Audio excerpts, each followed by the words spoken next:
요즘 거짓 증거, 혹시 거짓말 때문에 사회에 많은 사람이 흥미를 느끼는 사건이 있죠. 저 경기도지사 이아무개 씨, 또 탤런트 아무개 씨하고 서로 사랑을 했느니 마느니. 참 웃기는 일이에요. 창피한 일이고, 사랑을 나눴으면 그냥 거기서 잊어버리든지 덮든지 해야지. 사랑했던 사람들 사이에 싸움이 난다는 것은 참 부끄러운 일이고, 남들이 볼 때도 참 아이고 좀 푼짓들 하고 있네, 뭐 이런 생각이 들어요. 근데 궁금한 것은 누구 말이 맞을까요? 여러분들 누구 말이 맞다고 생각해? 알쏭달쏭합니다. 함부로 말할 수도 없죠. 근데 분명히 둘 중에 하나는 거짓말쟁이입니다. 그죠? 근데 이 세상에는 허위와 거짓말로 가득 차 있어요. 자, 우리가 믿고 있는 하나님은 진실의 하나님입니다. 아멘. 그분은 거짓말도 안 하시고 변개치도 안 하시고 한번 말씀하시면 말씀 이루신 하나님. 그분은 우리를 사랑하시고 우리는 그 사랑을 절대 의심하지 않습니다. 왜? 그 속에 거짓이 없기 때문에. 할렐루야. 자, 근데 그 하나님을 믿는 백성으로서 이스라엘 민족은 거짓을 굉장히 싫어합니다. 성경을 보니까 그때 거짓을 찾아봤더니 얼마나 거짓을 하지 말라는 말씀이 많은지 수도 없이 많더라고요. 그러니까 하나님께서는 싫어하시는 것이 거짓이라 이렇게 말씀드릴 수가 있어요. 그 반대는 뭡니까? 진실과 정직이죠. 우리가 믿고 있는 하나님은 진실과 정직의 하나님이시다. 자, 근데 우리가 재밌는 말 있죠. 3대 거짓말 잘 아시죠? 뭡니까? 첫째, 노처녀 시집 안 간다는 말. 요즘 그게 거짓말이 아니에요. 이제 노처녀가 시집 안 간다는 말이 많아가지고 이 말은 빼야 될 것 같아. 나는 결혼하고 싶지 않다. 요즘 오히려 많아, 그런 사람이. 또 노인들이 빨리 죽어야 된다. 죽고 싶다. 이것은 지금도 거짓말 맞아요. 제가 볼 때 지금도 거짓말 맞아. 옛날에 제가 들은 얘기입니다만은 기차가 탈선되어가지고 사고가 나서 갑자기 멈췄습니다. 그래서 보따리를 든 어떤 노인이 막 벼가 자란 논으로 막 뛰어나가더래. 내려가지고 살겠다고. 그 모습을 보고 많은 사람들이, 노인들이 나는 빨리 죽어야 된다는 다 거짓말이라고 하는 말 듣고, 근데 그 말은 지금도 맞는 것 같아. 다 더 오래 살기로 원하시는 것 같아. 전들 안 걸리겠어요? 그 다음에 뭡니까? 장사들이 믿지고 판다. 이것도 지금도 계속 거짓말입니다. 그런 사람도 이렇게 있겠지만, 그러나 99.99%는 다 남기고 팔아먹는 것이죠. 근데 어떻게 보면 그런 일이 허용된 거짓말이에요. 푸념처럼 들리죠. 자, 그런데 이제 허용되는 거짓말이 있습니다. 그걸 흰 거짓말이라고 하는 거죠. 닥터, 의사가 환자에게 하는 말은 그것이 사실 맞지 않더라도 때때로는 필요한 거짓말이 있어요. 자, 죽을 병에 걸렸는데 당신은 살 수 있습니다. 이것은 거짓말이지만 거짓말이 아니죠. 혹시나 진짜 그 사람이 힘을 얻고 오래 살 수도 있고 극복할 수가 있기 때문이고, 또 하나는 자식이 부모를 걱정시키지 않기 위해서 거짓말하는 것도 흰 거짓말로 통용되는 겁니다. 그죠? 지금 자식이 막 사업이 힘들어. 빚이 막 매덕이고 막 곧 부도식쟁인데 이제 어머니가 물어봅니다. 야, 아들아, 사업은 어떠냐? 아들이 뭐라고 해요? 뭐 걱정하지 마세요. 잘 되고 있어요. 몇 개월 뒤에 부도나가지고 가뿐가는 일이 있어도 부모에게는 절대 거짓말을 해서라도 근심을 주지 않는 마음이, 효심이 담겨있기 때문에 그것도 허용되는 거짓말입니다. 자, 그래서 허용되는 거짓말도 있지만은, 그러나 이제 종교인으로서 성경은 우리에게 말씀하고, 종교는 진리운동입니다. 아멘. 종교는 진리운동이에요. 거짓이 있으면 안 돼. 자, 우리가 그래서 성경에 고린도서 15장에 바울이 하는 말이 있어요. 만일 우리에게 부활이 없다면은 우리는 거짓말자이다. 그죠? 우리는 불쌍한 자라는 거예요. 또 우리는 더 나아가서 만약에 하나님이 안 계신다면 여러분 것에는 뭐가 되는 거예요? 지금까지 수많은 시간을 뭐 기도한다고 바치고 뭐 바치고 헌금하고 나는 뭐 집도 팔아서 전체를 2번이나 바쳤는데 지금까지 뭐가 되는 거죠? 근데 저는요, 여러분 저는 말씀드렸죠. 저 행성에 생명체가 있든지 말든지 뭐 호킹 박사가 말한 처럼 우주에는 신이 없다고 그 말이 나중에 뭐 어떻게 될지는 모르겠는데 나는 확실한 증거가 있어. 나는 하나님을 만났기 때문에. 아멘. 수도 없이 주님의 음성을 듣고 여기까지 와서 20몇 년간 예언사를 했습니다. 난 뭐가 되는 거야? 난 누구하고 얘기한 거예요? 근데 사실은 사이비 교주 가운데요, 신의 음성을 준다는 그 거짓의 영이죠. 귀신이죠. 그런 사람이 있긴 있더라고요. 맨날 기도했대. 뭐 일할 때도 기도하고, 그럴 때는 날 신의 음성이 들려. 하나님의 내가 너에게 영광을 줄 것이다. 네가 살고 있는 이 산 아래 앞으로 큰 궁전을 짓고 네가 왕처럼 될 것이며 많은 사람들을 경배할 것이다. 너희가 오는 모든 여인들을 내게 줄 것이다. 그런 음식 들려갔어. 진짜 사람이 모여드는 거야. 궁정을 치러서 헌금 막 착취해가지고. 근데 그 연들을 다 건드리고 결국은 깜빵 갔습니다. 이게 뭐야, 이 음성은. 이게 잘못된 음성은 아닙니다. 근데 그럼 저는 지금까지 예언한 것들은 뭐가 돼요? 근데 여러분 보세요. 정말 중요한 문제입니다. 하나님이 안 계신다면 우리는 거짓말쟁이라. 그럼 종교는 거짓말이 만드는 거예요. 사실은 성경의 이야기가 신화다 아니다. 이것도 시각적인 논쟁이 됩니다만은 여러분 오늘날 성경 말씀대로 우리가 믿어서 체험을 못한다면은 뭐가 안 이루어진다면은 하나님 역사에서 다른다면은 정말 우리는 황당한 얘기죠. 그죠? 그래서 이건 정말 중요한 얘기고 종교는 진리운동이라.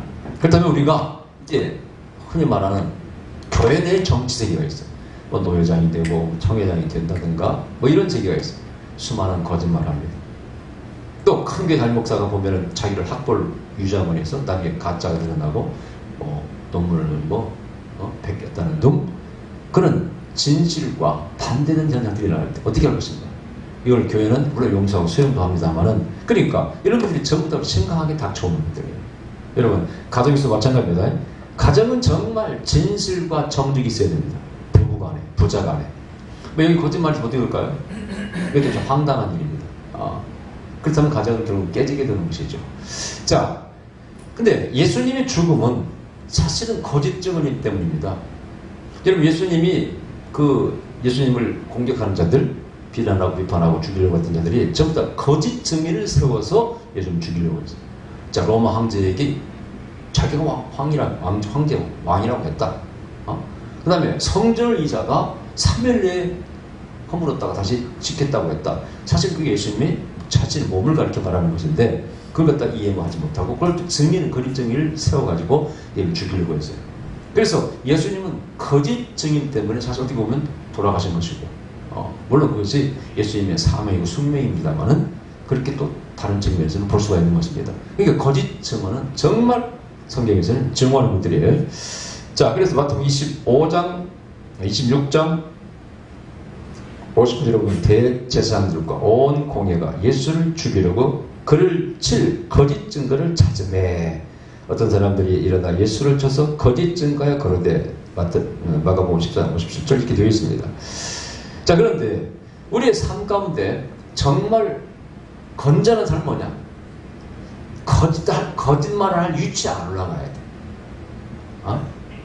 자, 그게 어디 나오냐? 잠언서 유명한 30장 8절에 말씀이 있어요.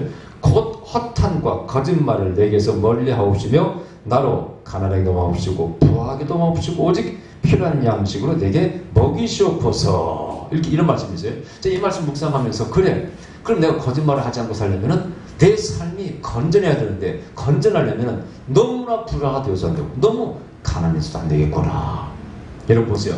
권력 잡은 자들, 정치인들은 거짓말을 밥 먹듯이 합니다. 거짓말을 안 하고는 저들은 저희 지지에 올라갈 수가 없는가 봐. 그렇지 않은 사람도 있긴 있습니다만은. 그럼 전 옛날 영국의 수장 처칠이 정치인들은 위대한 허위가 있다. 이 말을 곱씹어 본 적이 있어요. 때로 따라 정치인은 거짓말도 하는구나. 뭐 어려울 때 정치인들은, 리더는 아니야, 우리는 괜찮다. 잘할 수 있다고 거짓말 할 수도 있는 거고. 어쨌든 그것이 여러 가지로 해석할 여지가 있습니다만은 위대한 허위가 필요하다는 거예요. 그 사람 하는 말이. 그러니까 어쨌든 장사꾼도 그렇고 사업가도 그렇고 이 세상은요 많은 허위를 가지고 살아가고 있습니다. 근데 우리 하나님 어떤 하나님이냐? 이스라엘 하나님은 진실하신 하나님이라. 이러면 시편 101편 7편을 보니까 거짓 행하는 자가 내 집안에 거하지 못하며 거짓말하는 자가 내 목전에서 서지 못하리로다.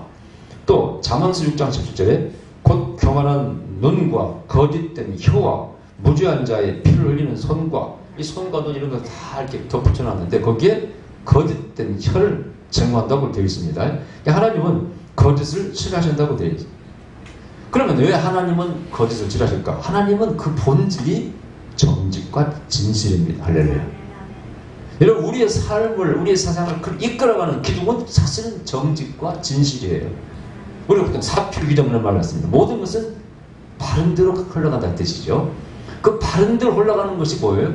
그게 하나님의 정직과 진실의 그 본질이 이 세상을, 우주를 이끌어가기 때문입니다. 아멘? 그러니까 우리의 삶도 기둥을 세워야 되는데 집을 질 때 이렇게 기둥을 세우죠. 기둥을 세워야 되는데 사실은 그 중요한 기둥이 뭐냐? 정직과 진실함으로 세워야 됩니다. 때로 보면은요, 솔직하면 다 용서할 수가 있어요. 그죠? 근데 거짓말 함으로써 패가 망신한 경우를 얼마 전에 우리 봤지 않습니까? 거기서 뭐 성추행했다 안 했다. 지금도 뭐 우리 시인, 그 고은 시인과 그 예루 시인이 또 재판 들어갔잖아요. 누가 말이 맞는지. 차라리 거기서 내가 좀 실수했다. 나는요, 그 고은 시인을 나쁘게 보지만 않습니다. 뭐 성폭행은 아니니까 사람들이 있는 데서 맞았다고 그러는데, 말 거기서 가슴을 맞았다고 해요. 그렇다면 그건 문제가 되지만은 어깨를 만졌다. 제가 볼 때 그게 좋은 행동은 아닌데 지지하는 건 아니지만은 가끔 문학인이나 종교인 가운데는요, 자기가 성을 초월했다고 생각하는 사람이 있습니다. 나는 그런 초월의 경지에 들어갔다는 사람이 있어요. 그런 사람들은 행동을 턱턱턱 좀 함부로하는 경향이 있습니다. 그걸 또 밑에 사람들이 인정해줘요. 저분은 저런 분이다고. 만약 그것을 그분이 고발했다면 이것은 내가 볼 때는 좀 심각한 건데, 이것은 좀 무리다. 그게 아니고 정말 그분이 그런 생각이 있다 그러면 그건 이분이 문제지. 내가 보진 않기 때문에 누구 편 들 수는 없습니다만은. 그래서 이것은 재판을 좀 두고 볼 일이다. 저는 좀 여지를 두고 있습니다. 예. 제가 많은 아는 사람은 종교인이라든가 어떤 사람은 자기가 성을 초월했다고 생각하는 사람이 있어요. 나는 여성도 아니고 남성도 아니다. 근데 그렇게 나쁘다고 볼 수도 없습니다. 또 그런 사람들께 인정해 줌으로써 그런 사람들이 모두를 초월해서 어떤 사회를 이끌어가고 우리를 이끌어가는 어떤 위치에 있게 하는 것이죠. 근데 그것이 옳다고 보기는 뭐합니다만은 그런 생각이 있어요. 여러분요. 자, 그럼 그렇고. 그러면은 성경에 왜 하나님은 거짓을 싫어하실까? 첫째, 의인의 삶은 정직이 앞선 기둥이다. 이게 중요한 겁니다. 의인은 뭐가 의인이냐? 잘 들어보세요. 정의가 어디서 나오느냐? 저는 옛날에 그걸 어느 글에서 봤습니다. 정의는 부드러운 성실성이다. 이게 무슨 말이야? 이해 같아요? 정의는 머리띠 빨갛게 메고 막 정의 주장하는 자의 정의가 아니라는 거예요. 또 우리는 민주정의당이다. 뭐 무슨 정의당 해가지고 정의 붙여는 거짓말쟁이를 봤잖아요. 그래서 정의라는 것은 힘센 자의 논리가 아니라는 거예요. 힘센 자가 자기를 미워하는 데 필요한 그런 개념과 단어가 아니라는 거예요. 정의라는 것은 부드러운 성실성이라는 거예요. 오히려 여성이 그리스도 정의롭습니다. 남성은 허위가 많습니다. 오히려 여성이 더 정의로워요. 100%는 아니에요, 여러분이요. 근데 성경에서 말하는 의인은 뭐냐? 하나님의 말씀을 그대로 실천하는 성실성에서 의인이 되는 겁니다. 그래서 그 의인의 삶의 기둥은 뭐라고요? 정직이라. 할렐루야. 그러니까 가장 성경적인 인간상은, 여러분 디모데에게 바울이 말합니까? 너는 너의 할머니, 어머니가 참으로 신앙이 좋은데 네 속에 거짓이 없다. 진실한 사람이다. 이런 표현을 씁니다. 나는 여러분 살면서 여러분에게 누가 아무 계시는 거 보면 참 진실하게 보여요. 믿을만 합니다. 이런 말을 들은 사람은 사람을 잘 산 사람. 막 손 들으려고 하진 않겠습니다. 못 듣는 사람을 위해서. 근데 그런 말을 들었다면은 여러분의 삶은 성공한 인생이에요. 근데 당신을 못 믿어. 그런 사람은 나는 아무리 그 사람이 돈을 벌었을 때, 아무리 뭐 사회적으로 정치 높은 지에 올라갔다 할지라도 그 사람은 삶이, 인생이 성공적인 인생을 살았다 말할 수가 없습니다. 100% 그렇게 말할 수 있어요. 자그맣게 장사를 하든지 자그마한 목표라든지 사람들이 그 사람을 신뢰해, 아무 것이든 믿을만해. 그런 평을 든다면 여러분 성공한 사람, 그 사람은 당시 의인의 자격이 있는 것입니다. 누가 데모합니까?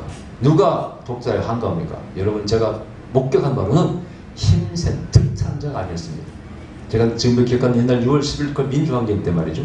저는 대구에 참여했습니다만 지금도 잊을 수 없고 제 소설에 등장하는 뾰족구두, 그 뾰족구두는 그거 아닙니까? 그 대구 백화점 앞에서 데모다가 소리를 지르며 하는데 거의 다 거기 보니까 남자도 있지만 많이 있지만은 여대생, 직장 다니는 여자 처녀들, 세상에 뾰족구두 신고 이 핸드북 들고 데모에 참여한 거예요. 갑자기 철장이 빵빵빵 터지니까요. 와! 데모다가 터지는데 그 도로에는요. 그 아가씨들이 신고 가다가 갑자기 도망가더라고 벗어 던진 뾰족구두가 길가에 확 그 아스팔트에 떨어져 있는 거예요. 핸들이 두드러지고 내가 그 장면을 잊을 수가 없어요. 아니 저런 뾰족구두를 신고 연약한 아가씨들이 이 데모대에 합류했단 말이야. 그래서 내가 평생 그걸 수십 년을 머릿속에 간직하고 있다가 제가 이 나이에 60이 넘어서 이 나이에 제 단편소설 제목이 뾰족구두입니다. 네. 물론 거기에 픽션을 가미했습니다만은 저는 그때 그 데모 현장에 있었습니다. 참여했고 그걸 목도했고 야 으쌰으쌰하는 뭐 젊은 대학생 힘센 대학생들이 데모하는 게 아니에요.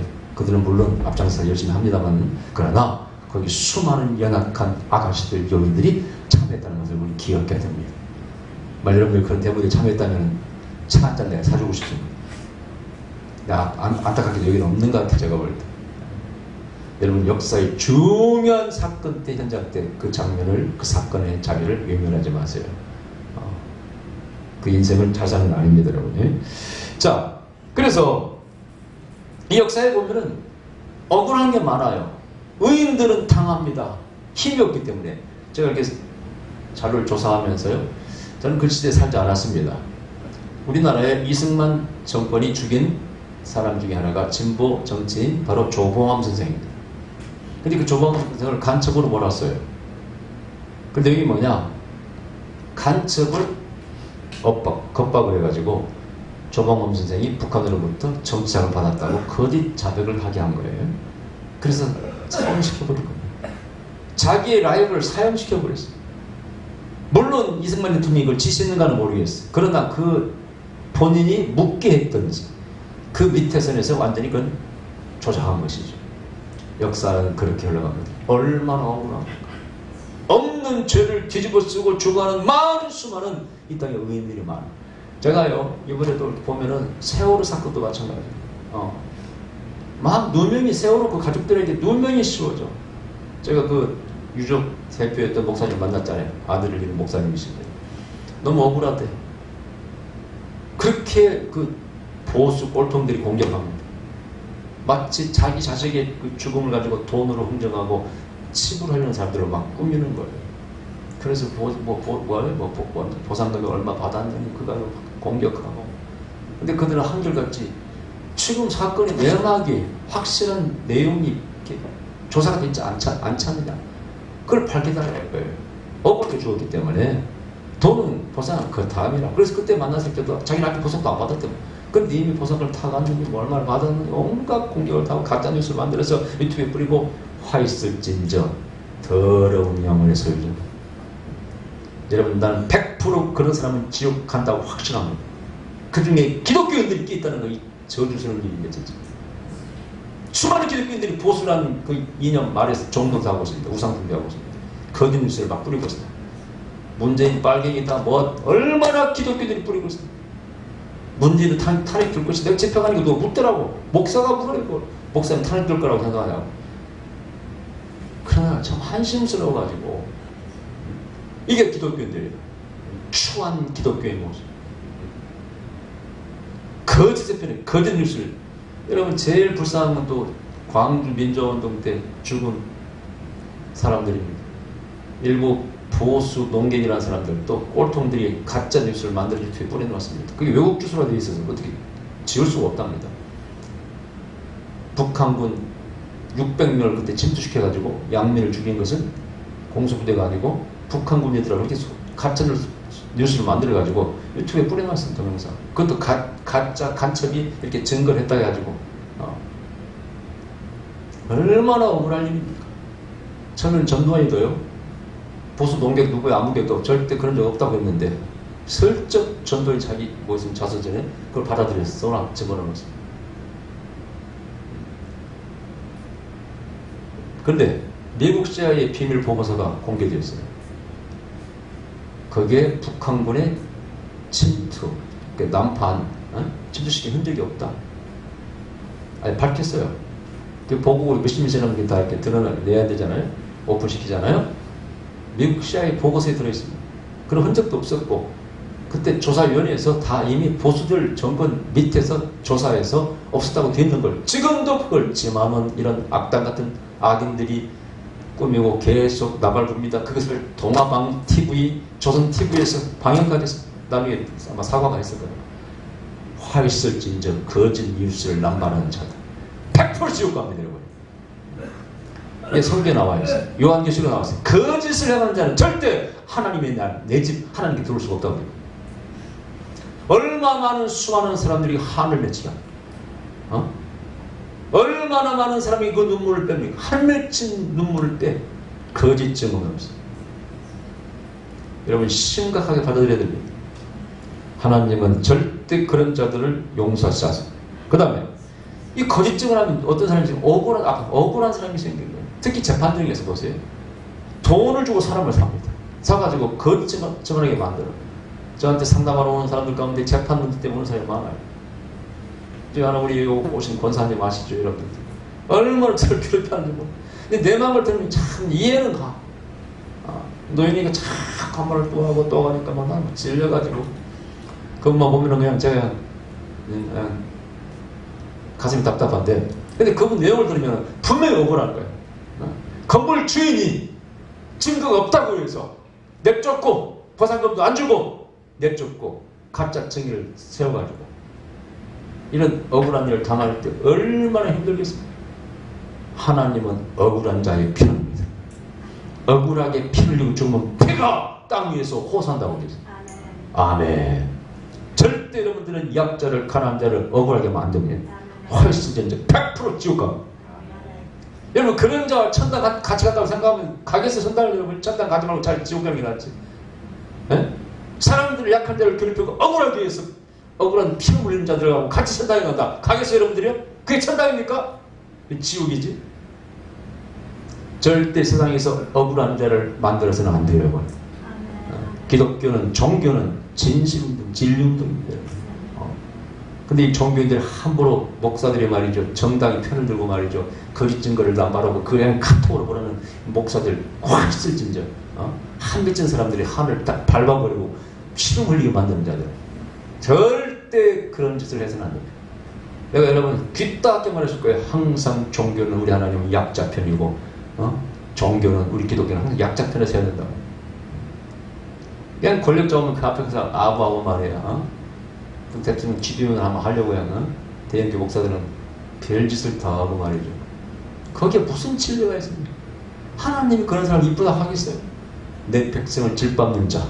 이 성경에서는 고아와 과부와 나그네를 그렇게 존대하고 먹이라고 되어 있고 거짓증을 하지 말라고 되어 있고, 실제는요 가난한 자를 위해서 재판도 판결도 굽지 말라고 되어 있어요. 정직하라 그런 얘기입니다.